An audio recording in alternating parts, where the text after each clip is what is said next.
O segundo programa deste ciclo das últimas rainhas de Portugal é sobre Dona Amélia de Orleães.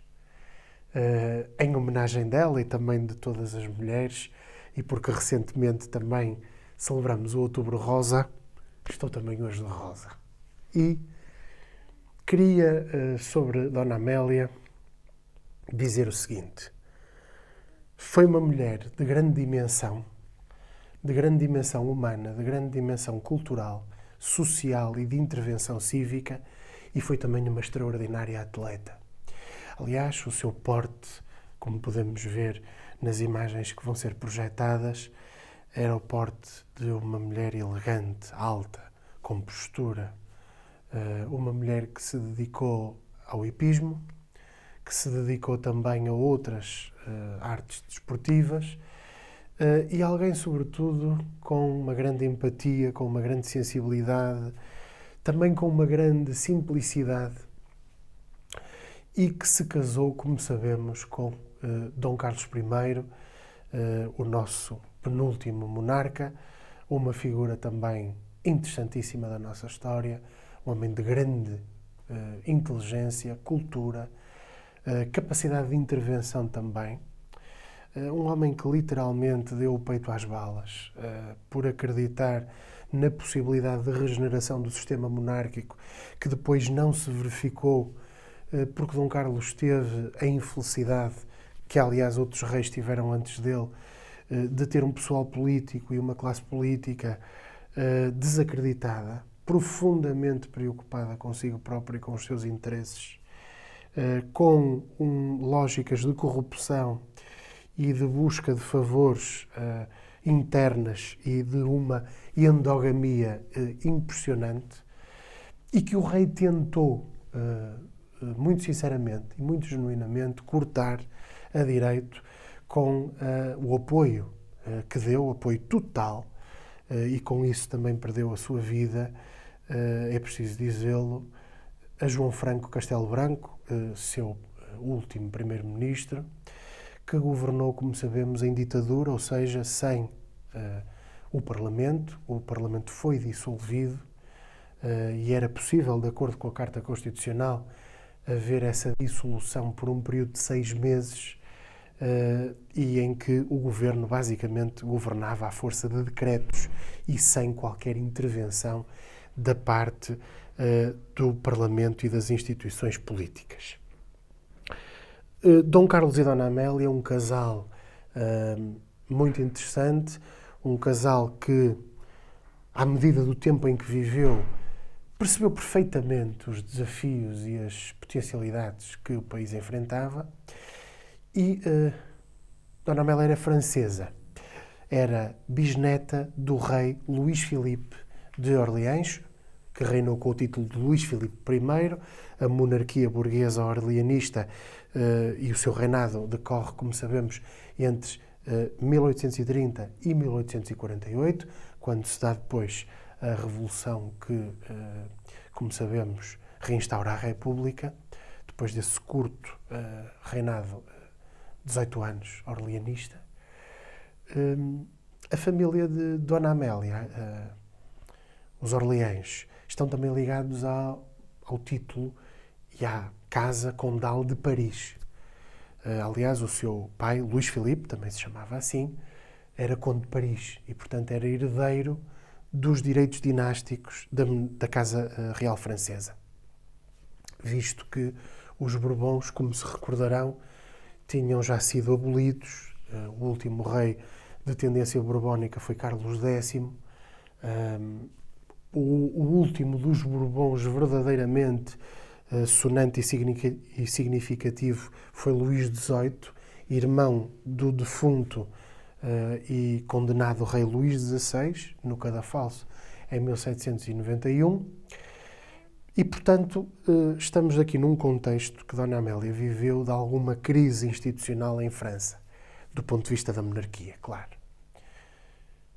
Dona Amélia, quando veio para Portugal, dedicou-se a várias causas.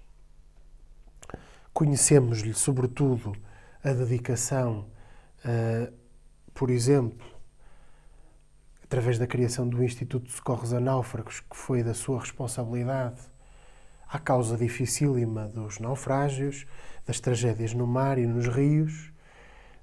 Isso permitiu salvar, ao longo de todos estes mais de 100 anos, milhares de pessoas em todo o país, das cheias, das tragédias marítimas e fluviais, e permitiu também, por exemplo, a criação de uma instituição hoje para nós fundamental quando fazemos férias, que são os nadadores salvadores, por exemplo.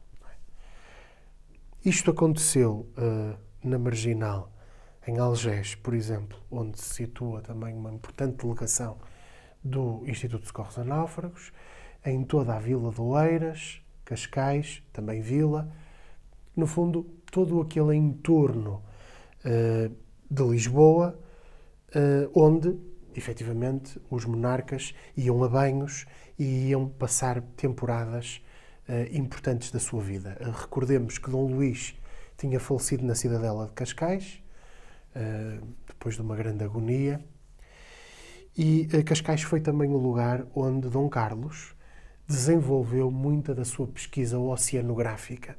Ele era um apaixonado pelo mar, criou, aliás, o Aquário Vasco da Gama, que ainda hoje existe, no que foi muito apoiado e muito acarinhado também pela sua mulher Amélia. E esta mulher teve também alguns dissabores na sua vida pessoal, real, social. Vou começar pelo primeiro dissabor, que foi a difícil relação com a sogra. Maria Pia, como se recordam, a pessoa, a nossa convidada do último programa, de quem nos despedimos de 2021.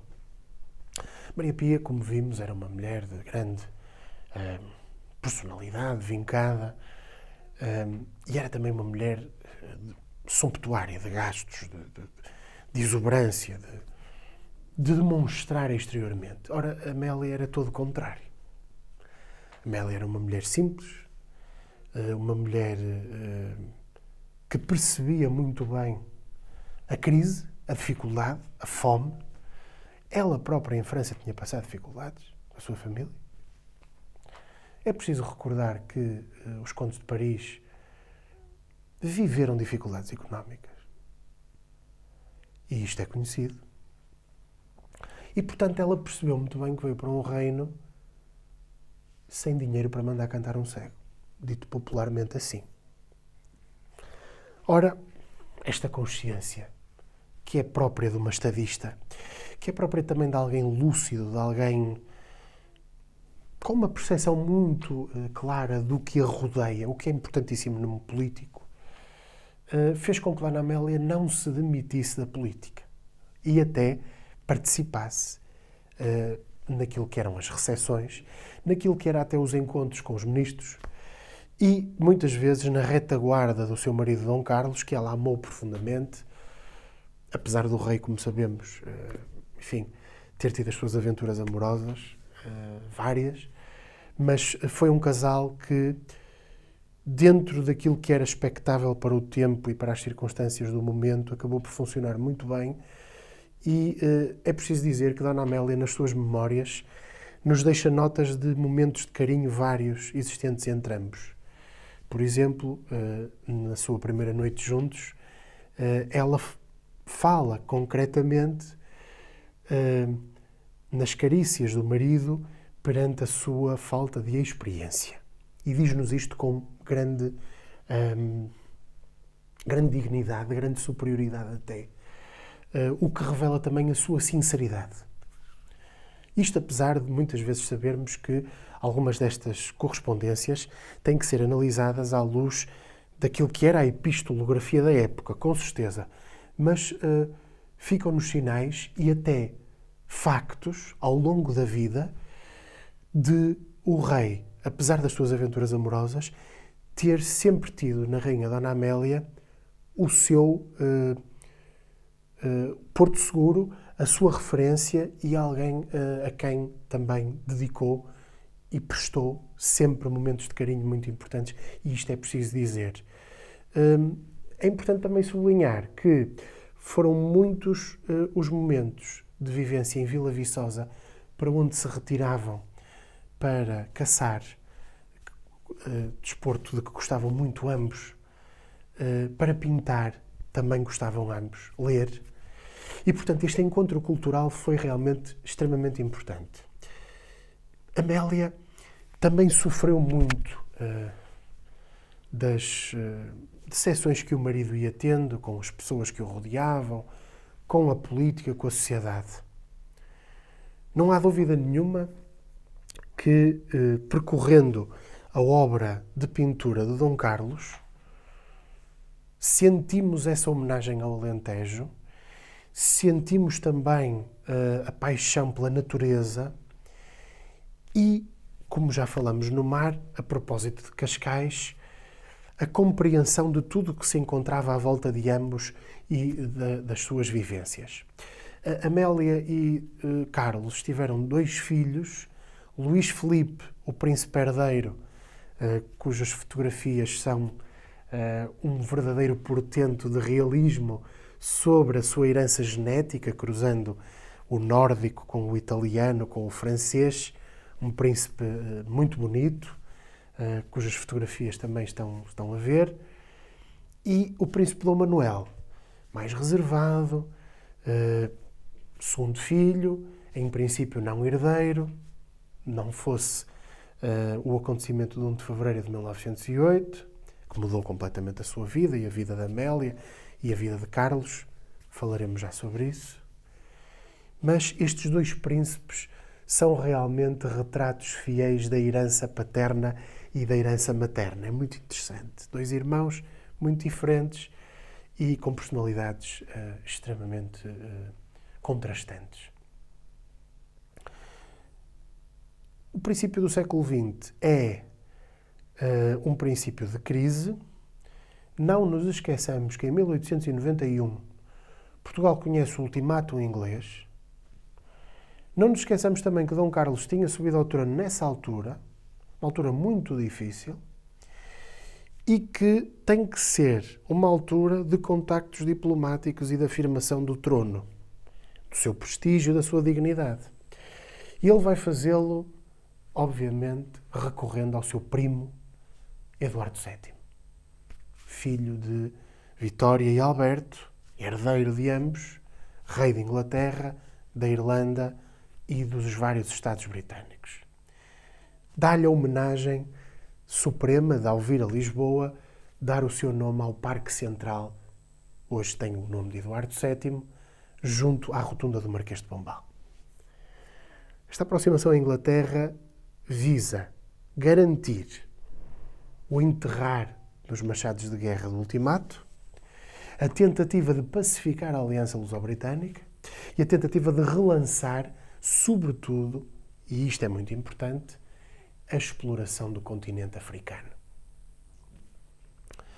Exploração que não era apenas colonial, mas também científica, mas também antropológica, mas também de nos embrenharmos no interior do continente, coisa que nunca tínhamos feito até aí. Tínhamos ficado, sobretudo, pelas bordas litorais. Sabemos que os ingleses eram contra este nosso projeto da costa à contracosta. E, simultaneamente, sabemos também que o projeto inglês era contrastante, era do Cairo ao Cabo. E por isso, questão do célebre mapa cor-de-rosa, fazia com que o nosso projeto entrasse em colisão e daí dá-se o ultimato. É um período de grande turbulência, é um período de grande sentimento nacionalista.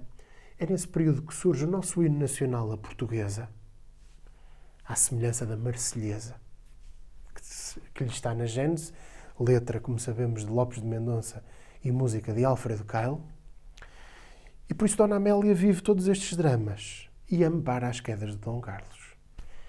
E é verdadeiramente corregente em todo o momento desta vivência conjunta que tem com o seu marido, também no Estado, além da vivência conjugal. Para terminar, falar naquilo que marcou a sua vida pelo mais negativo. A morte à sua frente, perante si, e perante centenas de lisboetas, na Rua do Arsenal, de uma forma pouco digna, para não dizer traiçoeira, do seu marido, rei de Portugal e dos Algarves, Carlos I, e do seu filho mais velho, Luís Filipe, príncipe, herdeiro, duque de Bragança e príncipe da Beira. Sobre esse atentado, já muito foi dito. Não vou falar muito sobre isso. Penso que fica à consciência de cada um a análise desse momento. Mas vou dizer o seguinte. Sobreviveram Amélia e Manuel. E para sempre a sua vida foi afetada com este acontecimento. A Manuel, porque teve que subir ao trono à pressa, não estava preparado, não tinha provavelmente a motivação necessária depois do que tinha vivenciado, ele que também tinha sido ferido com o atentado, e Amélia, que viu perder duas das pessoas mais importantes da sua vida, e ela que, com o ramo de flores que lhe tinha sido dado pela população de Lisboa, prova da popularidade da monarquia, acabou por, com essas flores, tentar enxotar os assassinos, aqueles que, efetivamente, de forma premeditada, assassinaram o príncipe real e o rei. Evidentemente que Amélia teve um papel muito importante no final da monarquia, foi verdadeiramente a rainha mãe, porque o era, mas também quase a rainha titular, porque, como sabemos, Dom Manuel não casou logo nessa altura, imediatamente, com Dona Augusta, só mais tarde, e por isso também nessa fragilidade de não haver um herdeiro e do fim da monarquia, que no fundo acaba em 1908, não é? Verdadeiramente, dá-se-lhe um golpe de misericórdia, depois vai viver todo esse período. Só para terminar, e eu estou sempre a dizer só para terminar, mas conto sempre mais uma história, vocês desculpem, a contar a última, que é, ela vai exilada, vai viver os últimos anos da sua vida exilada, vê primeiro morrer o filho, o outro filho que tinha, Dom Manuel II morre em 1932.